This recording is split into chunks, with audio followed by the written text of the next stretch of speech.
तो देखिए हमारे पास जो लोकल कंट्रोल है ना ब्लड फ्लो की, उसमें हमारे पास एक है ऑटो रेगुलेशन, एक है हमारे पास एक्टिव हाइपरईमिया, और तीसरा है हमारे पास रिएक्टिव हाइपरईमिया। ठीक है। तो अगर हम लोकल कंट्रोल की बात करें तो इसमें जो पहला हमारे पास आते हैं वो है ऑटो रेगुलेशन। ऑटो रेगुलेशन का क्या मतलब होता है? ऑटो का मतलब होता है सेल्फ, रेगुलेशन का मतलब होता है कि रेगुलेट कर देना। ठीक है ना।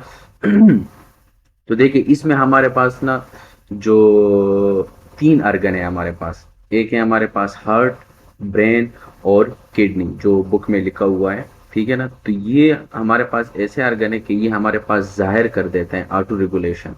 फॉर एग्जांपल, अगर हमारे पास हार्ट की तरफ जो प्रेशर है, वो जो परफ्यूजन प्रेशर है वो हमारे पास अचानक डिक्रीज हो जाए, ठीक है, तो उसमें हमारे पास कंपेंसेटरी वेजोडाइलेशन हमारे पास होती है इसमें, और जो ब्लड फ्लो है ना वो दोबारा मेंटेन हो जाती है हमारे पास। ठीक है। तो बहुत सिंपल चीज़ें हैं ये। ठीक है ना। और ये ऑलरेडी ऑलरेडी हमने इन चीज़ों को एक्सप्लेन भी किया है। ठीक है। तो एक है हमारे पास एक्टिव हाइपरईमिया। हाइपर का मतलब होता है ना ज्यादा, और जब भी मैंने आप लोगों को बताया है कि जब भी ईमिया आ जाए ना तो इसका मतलब ये है कि ब्लड। ठीक है ना।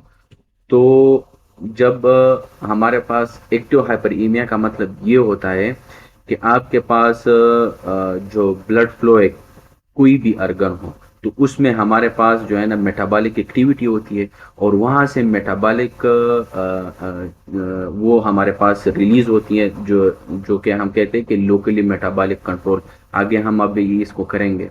ठीक है ना। अगर हार्ट है तो उसमें भी हमारे पास मेटाबोलाइट जो है ना वो लोकली हमारे पास वो रिलीज होते हैं। ठीक है ना।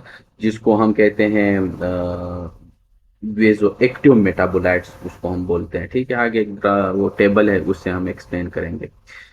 अगर मैं इसका एग्जांपल ले लूँ इस एक्टिव हाइपर ईमिया का, तो वो है हमारे पास, अगर फॉर एग्जांपल स्केलेटल मसल है, आप बहुत ज़्यादा मतलब हेवी एक्सरसाइज कर लेते हो, ठीक है ना, तो उसमें आपके पास डिमांड ज़्यादा हो जाती है ना मसल की।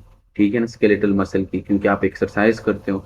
तो उस टाइम जो है ना हमारे पास एक तो लोकल मेटाबोलाइट्स रिलीज होते हैं, दूसरा ये है कि वहाँ पे अब डिमांड ज़्यादा हो गया है। अब डिमांड ज़्यादा हो गया है तो इसका मतलब ये है कि ब्लड फ्लो वहाँ पे ज़्यादा होगी। तो अब क्या होगा, क्या हमारे पास जो वेसल्स है वो डायलेट हो जाएंगे, और ब्लड सप्लाई जो है ना वो ज़्यादा स्केलेटल मसल के पास चला जाएगा, और जो डिमांड है वो पूरी हो जाएगा। रिएक्टिव हाइपरईमिया का क्या मतलब होता है कि अब रिएक्शन करवाएगा। रिएक्टिव का मतलब होता है, नाम से जाहिर है, रिएक्शन। हाइपरईमिया, और ये जो है ना हाइपर का मतलब होता है ज्यादा, ईमिया का मतलब होता है ब्लड। ठीक है ना। लेकिन ये कब के, फॉर एग्जांपल अगर एक अर्गन पे कोई अक्लूजन हो जाए, ब्लॉक हो जाए, ठीक है ना, एक 15 सेकंड के लिए हम मान लेते हैं कि हमने कोरोनरी आर्टरी को जो है ना वो ब्लॉक किया है। फॉर एग्जांपल ये हार्ट है, ठीक है आपका, और इसमें जो है ना कोरोनरी आर्टरी यहाँ पे सप्लाई करती है, लेफ्ट असेंडिंग डिसेंडिंग आर्टरी है, ठीक है ना, या राइट, जो एक आर्टरी है कोरोनरी आर्टरी। 15 सेकंड के लिए हमने इसको ब्लॉक किया है। ठीक है। तो जब 15 सेकंड के लिए आप इसको ब्लॉक कर देते हो ना और दोबारा ये खुल जाती है, तो अब जो ब्लड फ्लो होगी ना वो बहुत ज्यादा होगी, और ये पहले से जो नॉर्मल, अगर वो है तकरीबन 4 टाइम 4 टाइम्स बहुत ज्यादा हो जाती है ब्लड सप्लाई नॉर्मल से। ठीक है ना। 15 सेकंड के लिए आपने आर्टरी को जो है ना वो ब्लॉक किया है, अक्लूजन हुई है या कोई क्लॉट है, कोई वट एवर। ठीक है ना। 15 सेकंड के लिए आप बंद हो गया, मैं एग्जांपल दे रहा हूँ। ठीक है। और फिर इसके बाद जो है ना तुरंत वो खुल जाती है, तो वहां पे जो ब्लड सप्लाई होगी वो पहले से ज्यादा होगी, इसलिए इसको कहते हैं रिएक्टिव हाइपरईमिया। अब रिएक्शन हो गया है, और ये इतना ज्यादा हो जाता है कि 4 टाइम 4 टाइम्स इंक्रीज हो जाती है। ठीक है ना। तो ये एक इसका जो सिंपल एग्जांपल जो मैंने अभी दिया है वो कोरोनरी आर्टरी आप मान लें कि यहाँ पे अक्लूजन हो जाती है शॉर्ट टाइम के लिए। ठीक है। और फिर इसके बाद जो है ना वो रिस्पांस में ओवर शूट हो जाती है, ब्लड की सप्लाई जो है ना वो ओवर शूट हो जाती है, और 4 टाइम्स ग्रेटर होता है देन नॉर्मल। ठीक है। तो ये रिएक्टिव हाइपरईमिया। फिर इसके बाद जो है ना हमारे पास ये है कि local control of blood flow. तो इसमें हमारे पास जो है ना मायोजेनिक है, मेटाबॉलिक है, ठीक है ना, दो है। तो मायोजेनिक नाम से जाहिर है, मायो का मतलब होता है मसल, ठीक है ना, और ये हाइपोथेसिस है। तो देखिए इसमें जो है ना, इसमें भी ऑटो रेगुलेशन होती है, ठीक है। अब अगर फॉर एग्जांपल मायोजेनिक है ना, तो इसका मतलब ये है कि मसल, कौन सा मसल, स्मूथ मसल, ठीक है। तो स्मूथ मसल में जैसे कि हमने स्टार्टिंग में हार्ट में जब हम स्टार्ट कर रहे थे तो हमने आर्टरीज और वेन्स के बारे में बात की थी, कि हमने कहा था कि जो आर्टरीज है ना, इसमें स्ट्रेचेबिलिटी का जो वो कैपेसिटी है वो ज्यादा है एज कंपेयर टू वेन, हमने ये कहा था ना। और वेन की जो कंप्लायंस है ना वो ज्यादा है, जबकि आर्टरी में कम है। ये हमने, ये सारी चीजें हमने किए थे। अगर फॉर एग्जांपल यहाँ पे स्मूथ मसल अगर हम ले लें, क्योंकि माइजेनिक है, ठीक है ना। अभी इसमें अगर मैं एग्जांपल ले लूँ तो वो ये है कि जब भी आपके पास अगर ब्लड सप्लाई कम हो जाती है तो जो आर्टरीज है ना वो भी कम हो जाते हैं साइज में, ठीक है।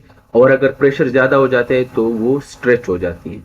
तो नेचर ने ये जो स्ट्रेचेबिलिटी का जो मैकेनिज्म आर्टरी में रखा है, वो इसलिए कि जब भी वेजो कंस्ट्रक्शन होती है या वेजो डायलेशन होती है, ठीक है ना, तो ये कब, कौन से कंडीशन में, जब आपके पास ब्लड ज्यादा आता है, ठीक है ना, तो टोटल पेरिफेरल रेजिस्टेंस इंक्रीज हो जाती है। ऑलरेडी ये सारी चीजें हमने की है, ठीक है ना। तो ये माइजेनिक वाला वो था, ठीक है ना, कि अगर फॉर एग्जांपल अगर आप परफ्यूजन प्रेशर को इंक्रीज कर दो सडनली, तो जो स्मूथ मसल्स है ना वो कंट्रैक्ट हो जाती हैं, जो इन लोगों ने एग्जांपल दिया है। वेजो कंस्ट्रक्शन होती है, तो जब वेजो कंस्ट्रक्शन होती है ना, तो जो ब्लड फ्लो है ना वो हमारे पास क्या हो जाती है, क्या हो जाती है हमारे पास, वो मेंटेन हो जाती है, ठीक है। तो ये एक था। एक दूसरा जो ये है, जो दूसरा हाइपोथेसिस है वो हमारे पास मेटाबॉलिक हाइपोथेसिस। मेटाबॉलिक इसको इसलिए कहते हैं क्योंकि यहाँ पे हमारे पास मेटाबोलाइट जो इसको कहते हैं, जो ऑक्सीजन है, पोटाशियम है, कार्बन डाइऑक्साइड है, ठीक है ना, ये हमारे पास जाके अडीनोसिन हो गया है, ठीक है, जो बुक में लिखा हुआ है लेक्टेट हो गया।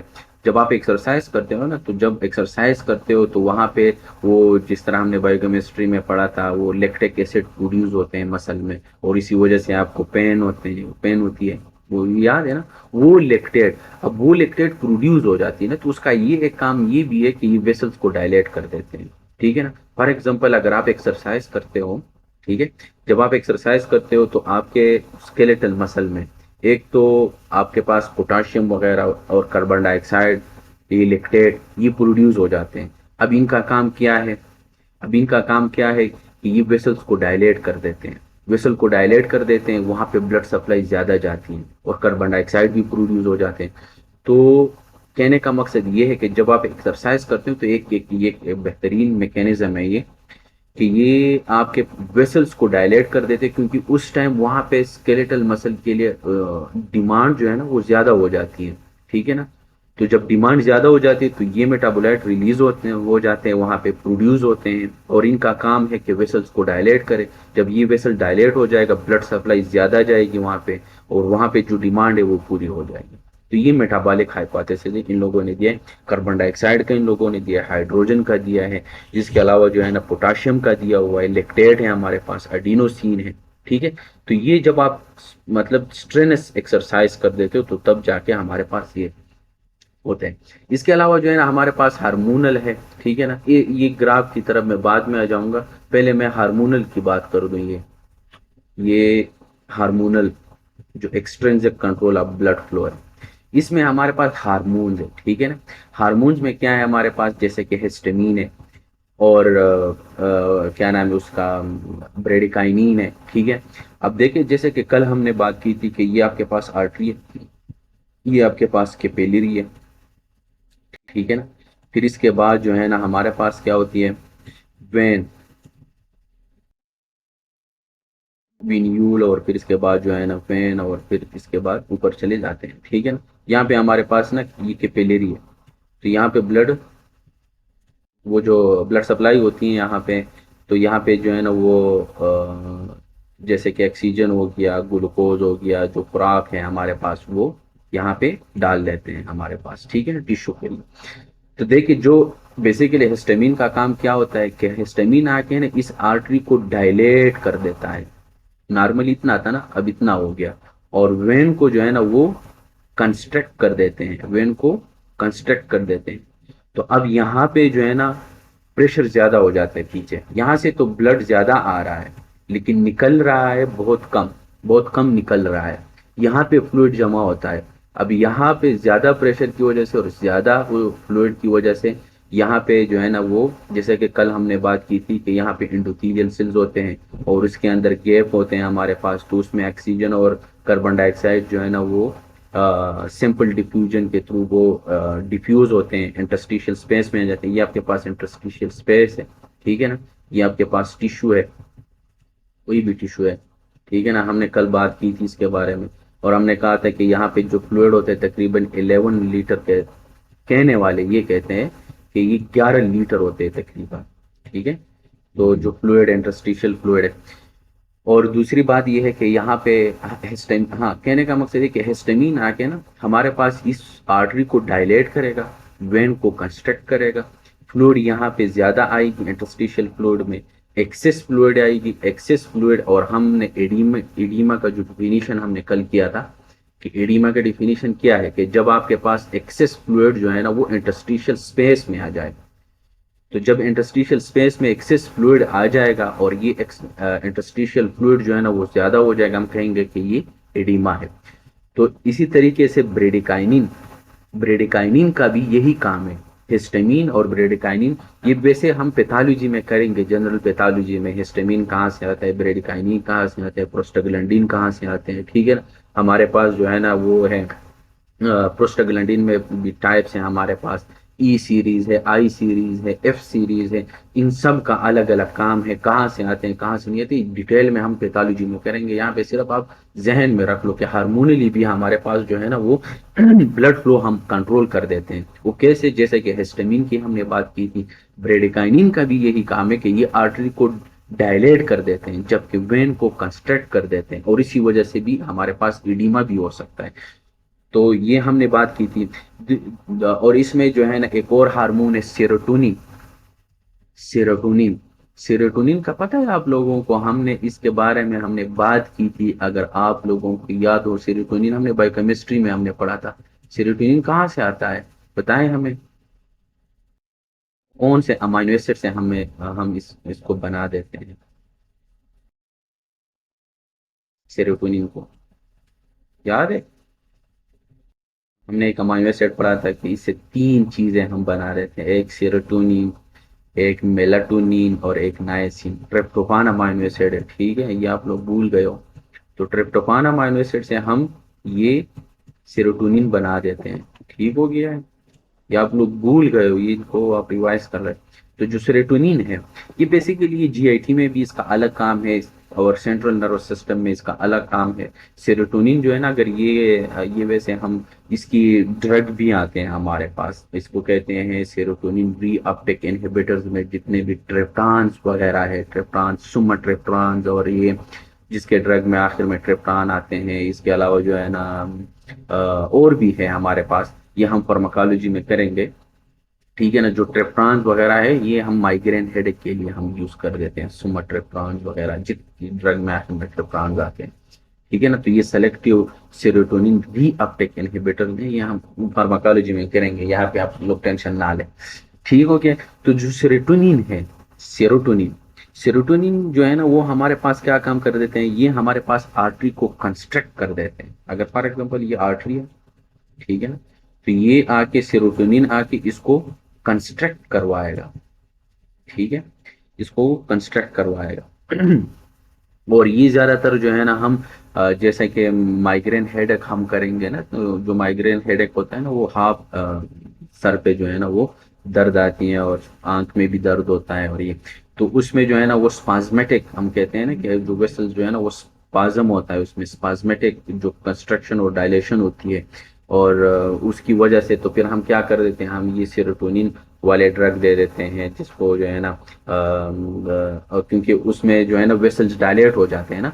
तो जब वेसल्स डायलेट हो जाते हैं, जैसा कि फॉर एग्जांपल अगर ये आपका जो है ना स्कल है, ठीक है, तो आप ऐसा मान ले नॉट एनाटॉमिकली स्ट्रक्चर है, ये बस समझने के लिए मैं आप लोगों को कोशिश कर रहा हूँ। ठीक है, तो यहाँ पे आप ऐसे समझ लेना कि यहाँ पे पेन बटन्स लगे हुए होते हैं यहाँ पे। ठीक है, यहाँ इस जगह पे, और यहाँ पे ना वेसल्स होता है। ठीक है ना, तो जब ये वेसल डायलेट हो जाते हैं ना, तो इस पेन बटन्स को टच कर देते हैं।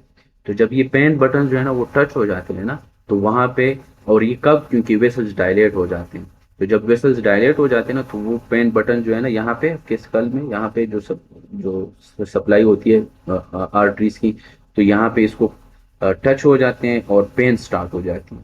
ठीक है ना, तो जब पेन स्टार्ट हो जाती है, और क्यों हुआ है, क्योंकि ये वेसल्स डायलेट हो गए। तो इसी वजह से फिर हम क्या कर देते हैं, हम serotonin, selective serotonin reuptake inhibitors drug दे देते हैं, जिसके आखिर में आते हैं ट्रिप्टान्स। ठीक है ना, तो ये हम माइग्रेन के लिए भी हम यूज कर लेते हैं, जैसा कि सुमाट्रिप्टान्स और भी है। बस जिस ड्रग के आखिर में ट्रिप्टान्स आते हैं वो सेरोटोनिन रीअपटेक इनहिबिटर। ठीक है, ये हम फार्माकोलॉजी में करेंगे। तो सेरोटोनिन जो है ना, ये आके इस वेसल्स को कंस्ट्रक्ट करवाएगा। जैसे कंस्ट्रक्ट करवाएगा, तो ये बटन जो है ना वो वो हो जाएगा, और वेसल्स कंस्ट्रक्ट हो गया है, और ये काम हो जाएगा। ठीक है, इसके अलावा जो है ना प्रोस्टाग्लैंडिन है हमारे पास। तो प्रोस्टाग्लैंडिन में हमारे पास ना इसमें सीरीज है, जैसे मैंने पहले बताया, प्रोस्टासाइक्लिन है, ई सीरीज प्रोस्टाग्लैंडिन है, एफ सीरीज प्रोस्टाग्लैंडिन है। ठीक है ना, तो इसका अलग अलग काम है। जैसे कि प्रोस्टासाइक्लिन है, ये हमारे पास वेसल्स को डायलेट कर देते हैं। ठीक है ना, और जो ई सीरीज है, इसमें डी भी है, प्रोस्टाग्लैंडिन डी है, प्रोस्टाग्लैंडिन आई है, प्रोस्टाग्लैंडिन ई है, ये तीनों वेसल्स को डायलेट कर देते हैं। और जो प्रोस्टाग्लैंडिन एफ सीरीज वाला है, एफ, वो है वेजोकंस्ट्रक्टर। ठीक है, तो इसको मैंने इस तरीके से याद किया था ना, D I E, prostaglandin D, prostaglandin I, prostaglandin E, die. तो जो लोग मर जाते हैं ना, वो रिलैक्स हो जाते हैं वेसल्स। तो रिलैक्स का मतलब है कि वेसल्स को डायलेट करते हैं। ठीक है, तो ये एक किस्म की जुगाड़ है। ठीक है, तो जो प्रोस्टाग्लैंडिन डी है, प्रोस्टाग्लैंडिन आई है, प्रोस्टाग्लैंडिन ई है, ये वेसल्स को डायलेट कर देते हैं। जबकि प्रोस्टाग्लैंडिन एफ हो गया, जो एफ सीरीज वाले हैं, ये हम करेंगे, वो वेसल्स को कंस्ट्रक्ट करवा देते हैं। ठीक है ना, और थ्रोम्बोजेन A2 है, ये भी हम करेंगे। ये हमारे पास भी वेसल्स को कंस्ट्रक्ट करवा देते हैं। ठीक है, फिर इसके अलावा जो है ना, हम स्लाइड्स की तरफ दोबारा जाएंगे। हम इस टेबल की तरफ आते हैं। ये टेबल जो है ना, आप लोग याद कर लो, ये बहुत ही अहम। ठीक है, वो इसलिए अहम क्योंकि देखे ना, कि अगर फॉर एग्जांपल कोरोनरी आर्टरी को देखें ना, तो कोरोनरी आर्टरी में जब कार्डिक आउटपुट हो जाता है ना, तो डिफरेंट जगहों पे, डिफरेंट पर्सन पे ब्लड जो है ना वो चली जाती है। जैसे कि फॉर एग्जांपल आप, अगर आप ब्रेन को देखें, तो हमने कहा था कि 15% जो है ना वो कार्डिक आउटपुट जो है ना वो ब्लड की तरफ, ब्रेन की तरफ चला जाती है। इसके अलावा जो है ना मसल का 20% है, किडनी का जो है ना तकरीबन 20 से 25% है। ठीक है ना, और इसी तरीके से जो है ना आपका जो है ना सेरेब्रल का 15, देखें ब्रेन का 15% इधर लिखे हुए हैं, मसल 20, स्किन 5, पल्मोनरी 100%। ठीक है, तो देखें, अब इसमें जो है ना लोकल मेटाबॉलिक कंट्रोल, अब कोरोनरी का जो है ना, अगर आप देखें ना, तो कार्डिक आउटपुट का जो 5% ब्लड होता है ना, वो हार्ट कोरोनरी, हार्ट अपने लिए मतलब वो यूज कर देते हैं। ठीक है ना, 5% उसका कोरोनरी आर्टरी के थ्रू जाते हैं, ventricle, atrium, posterior side, anterior side, यहाँ पे ब्लड सप्लाई होती है। अब यहाँ पे जो मोस्ट इंपॉर्टेंट मैकेनिज्म है वहां पे, वो है हमारे पास वेजो एक्टिव मेटाबोलाइट्स। इसमें जो सिंपैथेटिक कंट्रोल है, जो ऑटोनॉमिक नर्वस सिस्टम वाला है, जो पैरासिम्पैथेटिक है, ठीक है ना, वो सिंपैथेटिक कंट्रोल यहाँ पे लीस्ट इंपॉर्टेंट है, ये कम इस पे है। वहां पे भी ये सिंपैथेटिक सिस्टम वहां पे एक्ट हो जाती है, लेकिन कम है। लेकिन मोस्ट इंपॉर्टेंट जो है ना वो क्या है हमारे पास, ये मेटाबोलाइट्स है। जैसे कि फॉर एग्जांपल अगर हाइपोक्सिया हो जाए, अडीनोसिन हो जाए, तो ये जाके क्या काम कर देते हैं, वेसल्स को डायलेट कर देते हैं, ब्लड सप्लाई वहां पे ज्यादा हो जाती है, डिमांड, क्योंकि अगर आप हार्ट को कंट्रैक्ट कर देते हो, कार्डिक आउटपुट ज्यादा हो जाती है ना। तो अब एक कार्डिक आउटपुट ज्यादा हो गया है, कंट्रेक्टिलिटी इंक्रीज हो गई। तो जब कंट्रेक्टिलिटी इंक्रीज होगी तो इसका मतलब ये है कि आपका जो हार्ट के जो मसल्स है उसका डिमांड ज्यादा हो गया है। तो डिमांड जब ज्यादा हो जाता है तो फिर ये चीजें रिलीज हो जाती है वहां पे। तो जब ये चीजें रिलीज हो जाती है क्योंकि काम करता है, एडिनोसिन रिलीज हो जाती है, हाइपोक्सिया हो जाता है, ऑक्सीजन की कमी आ जाती है ना। तो ऑक्सीजन की कमी आ जाती है, कहने का मकसद है कि कार्बन डाइऑक्साइड ज्यादा हो जाता है। तो ये जाके हमारे पास जो वेसल्स होते हैं ना उसको डायलेट कर देते हैं, वेसल डायलेट हो गया, डिमांड पूरी हो गई। ठीक है। तो ये आपके पास, और ये स्पेशली ड्यूरिंग जब सिस्टली आपका हार्ट जो है ना वो कंट्रैक्ट होता है। और ये कल हमने ये बात की थी, माज इसमें नहीं था, माज। और अब वो लेक्चर भी हमने वैसे रिकॉर्ड नहीं किया था, आसान था, तो हमने कहा था कि लेक्चर को रिकॉर्ड नहीं करते हैं। तो उसमें जो सेरेब्रल वाला था जिसके हमने बात की थी कि वहां पे कार्बन डाइऑक्साइड इंक्रीज हो जाता है और हाइड्रोजन भी। और इसका काम क्या है, इसका काम क्या है कि ये वेसल्स को डायलेट कर देते हैं कि जब इस्कीमिया हो जाए। हमने कुशिंग रिफ्लक्स की बात की थी। कुशिंग रिफ्लक्स क्या है हमारे पास, वही है ना कि जब आप इस्कीमिया हो जाए तो वहां पे कार्बन डाइऑक्साइड का लेवल इंक्रीज हो जाता है। तो जब कार्बन डाइऑक्साइड का लेवल इंक्रीज हो जाता है तो एक तो सिंपैथेटिक फायरिंग हो जाती है वहां से डायरेक्ट, तो वहां हार्ट की तरफ, और cardiac output increase, contractility increase, stroke volume increase, blood supply increase, और वहां पे ब्लड ज्यादा चली जाती है। ठीक है। और वहां पे कार्बन डाइऑक्साइड का भी ज्यादा हो जाना, तो कार्बन डाइऑक्साइड क्या काम कर देता है, वेसल्स को डायलेट कर देते हैं। हर जगह पे जब कार्बन डाइऑक्साइड इंक्रीज होगी ना, ये पॉइंट आप लोग जहन में रख ले कि वहां पे वेसल्स को डायलेट करेगा एक्सेप्ट वन जगह पे, कि वहां पे वेसल्स को कंस्ट्रक्ट कर देते हैं लंग्स में। जहां यहाँ पे अगर कार्बन डाइऑक्साइड मतलब ज्यादा हो जाए ना, तो यहाँ पे लंग्स का जो वेसल्स होते हैं ना वो कंस्ट्रक्ट हो जाते हैं। वो इसलिए कंस्ट्रक्ट कर देते हैं ना क्योंकि वहां पे, ताकि ब्लड यहाँ पे ज्यादा वो आ जाए ना, ताकि जो ऑक्सीजन की जो वो है ट्रांसपोर्ट है वो ज्यादा हो जाए। इसीलिए ताकि धीरे धीरे ये आ जाए और ऑक्सीजन की जो वो ट्रांसपोर्ट है ना, आरबीसी से कार्बन डाइऑक्साइड हम बाहर ले ले और ऑक्सीजन जो है ना वो अंदर डाल ले। तो वहां पे थोड़ी सी वेजो कंस्ट्रक्शन मेरे ख्याल से होती है। बाकी जो है ना हर जगह पे वेजो डायलेशन होती है, लेकिन इसको मैं कंफर्म भी करूंगा बाद में। ठीक है। दूसरी बात यह है कि सेरेब्रल में मतलब ये लीस्ट मैकेनिज्म जो है ना वो सिंपैथेटिक है। बाकी जो मोस्ट इंपॉर्टेंट मैकेनिज्म है वो है वेजो एक्टिव मेटाबोलाइट सी वाले। ठीक है ना। इसी तरीके से मसल में अगर आप देखें तो जो मोस्ट इंपॉर्टेंट मैकेनिज्म है वो है वेजो एक्टिव मेटाबोलाइट, जिसमें लेक्टेट भी है, लेक्टिक एसिड। मैंने कहा था कि जब भी एट आ जाए इसका मतलब होता है एसिड। तो इलेक्ट्रिक एसिड, पोटाशियम है, अडीनोसिन है। अभी ये सारे क्या काम कर रहे हैं, सारे इनका यही काम है कि वेसल्स को डायलेट करें। क्योंकि डिमांड ज्यादा हो जाती है ना, वहां पे एक्सरसाइज करते हो तो डिमांड ज्यादा, तो ये चीजें रिलीज होती हैं, ये जाके फिर वेसल्स को डायलेट कर देते हैं, ब्लड सप्लाई ज्यादा, डिमांड पूरी हो जाती है। ठीक है। लेकिन इसमें जो सिंपैथेटिक सिस्टम का अगर आप देखें ना, तो हमारे स्केलेटल मसल पे अल्फा 1 रिसेप्टर भी है और बीटा 2 रिसेप्टर्स भी है हमारे पास। ठीक है। तो वहां पे हमारे पास ये भी हमारे पास अहम मैकेनिज्म है सिंपैथेटिक स्केलेटल मसल में, क्योंकि यहाँ पे हमारे पास अल्फा 1 रिसेप्टर जो है ना वो हमारे पास वेजो कंस्ट्रक्शन करवाता है, जबकि बीटा 2 रिसेप्टर जो है ना वो वेजो डायलेशन करवा देता है। ठीक है। तो ये भी एक अहम वो है। और तीसरा जो है ना वो है स्किन हमारे पास। स्किन जो है ना इसमें सिंपैथेटिक सिस्टम का जो ओवरफ्लो है वो ज्यादा है। ठीक है ना। तो इसमें जो लीस्ट इंपॉर्टेंट मैकेनिज्म है वो मेटाबोलाइट्स है, इन लोगों ने दिए नहीं है तो है ही नहीं। ठीक है। तो जो मोस्ट इंपॉर्टेंट मैकेनिज्म है वो है हमारे पास सिंपैथेटिक कंट्रोल। ठीक हो गया है। इसके अलावा जो है ना पल्मोनरी में हमारे पास जो ब्लड, हमने कहा था कि वहां पे 100% होती है। ठीक है। तो ये मोस्ट इंपॉर्टेंट मैकेनिज्म है। हाइपोक्सिया, हाँ बिल्कुल वैसे ही था। ठीक है ना। वो सॉरी, मैंने अभी पिछली बार बात की थी ना, मैंने कहा अगर वहां पे ऑक्सीजन की कमी आ जाए, ठीक है ना, और कार्बन डाइऑक्साइड ज्यादा हो जाए, तो कार्बन डाइऑक्साइड जो है ना वहां पे हमारे पास वेजो कंस्ट्रक्शन करवा देते हैं, जैसे मैंने पहले बताया। एग्जैक्टली वही मैकेनिज्म है। बाकी जगहों पे कार्बन डाइऑक्साइड वेजो डायलेशन करवा देता है, लंग्स में जो है ना हमारे पास वेजो कंस्ट्रक्शन करवा देता है। मैंने कहा मैं कंफर्म करूंगा, लेकिन यहाँ पे सामने आ गया है तो ये सही है। ठीक है। जो मैंने पहले बात की थी कि कार्बन डाइऑक्साइड हो गया डिफरेंट जगहों पे वेजोडाइलेशन करवाएगी, एक्सेप्ट वन जगह पे वो है लंग्स, वहां पे हमारे पास वेजो कंस्ट्रक्शन करवाएगा। वो इसलिए क्योंकि हमारे पास जो ट्रांसपोर्ट है ऑक्सीजन और कार्बन डाइऑक्साइड की, ये सही तरीके से हो जाए ताकि डिमांड पूरी हो जाए, इसीलिए, ठीक है ना। और इसमें जो सिंपैथेटिक सिस्टम का जो वो है, वो लीस्ट इम्पॉर्टेंट है। मतलब इतना अहम नहीं है हमारे पास, ठीक है। ये लीस्ट इम्पॉर्टेंट मैकेनिज्म है हमारे पास। तो ये तो थे हमारे पास ये जो मेटाबोलाइट्स रिलीज होते हैं। ये टेबल जो है ना आप लोग सिर्फ जहन में रख लें।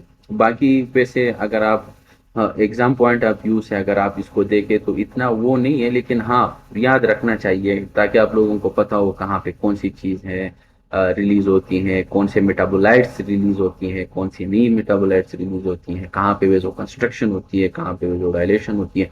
ये अहम है कि कौन सी जगह पे जो है ना मोस्ट इम्पॉर्टेंट मेटाबोलाइट है और कौन सी जगह पे लीस्ट इम्पॉर्टेंट जो है ना वो सिंपैथेटिक है, कि ये बहुत अहम है, इसको ध्यान में रखें, ठीक है। अब अगर फॉर एग्जांपल ये बहुत इजी टॉपिक है यार, वो उसकी तरह मतलब वो नहीं है जिस तरह हमने कार्डिक साइकिल पढ़ा, साउंड्स पढ़े, वो बहुत अहम है। उसको आप जो है ना जिस तरह हम कहते हैं ना कि नमाज की तरह अपने रट्टा लगाना है, उसको याद रखना है, वैसे ही याद करना है, ठीक है ना। तो जिस तरह आप लोग वो भी याद कर देते हो अपनी क्या नाम है आपका, आपका लोगों के मजहब में वो नहीं है वो जो मंत्र, क्या नाम है उसका, वो जब आप लोग याद कर देते हो, इसी तरीके से आप लोगों ने याद रखना है, ठीक है।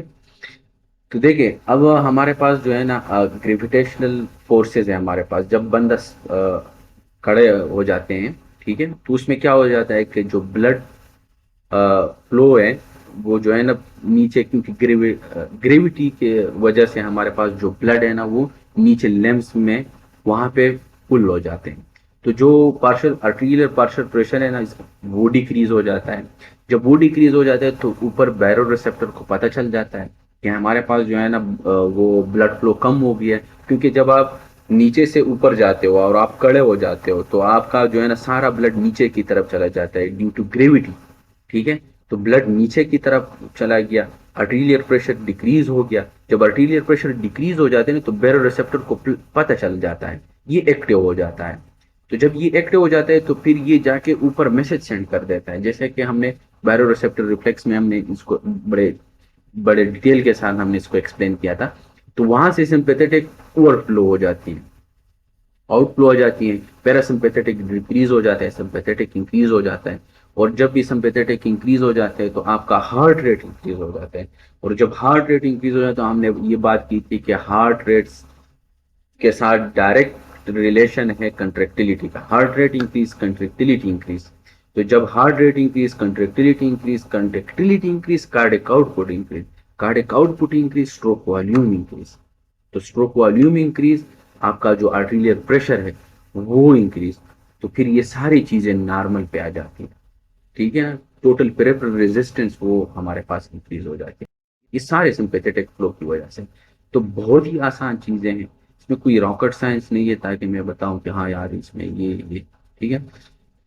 और जो वेन है, वेन की जो है ना वो कंस्ट्रक्शन हो जाती है, तो वहां पे जो अनस्ट्रेस वॉल्यूम है वो डिक्रीज हो जाएगी, और वेनस रिटर्न जो है ना वो इंक्रीज हो जाते हैं, और प्रीलोड इंक्रीज हो जाती है, ठीक है। तो preload increase and diastolic volume increase, ठीक है ना, and diastolic volume increase, cardiac output increase, ठीक हो गया।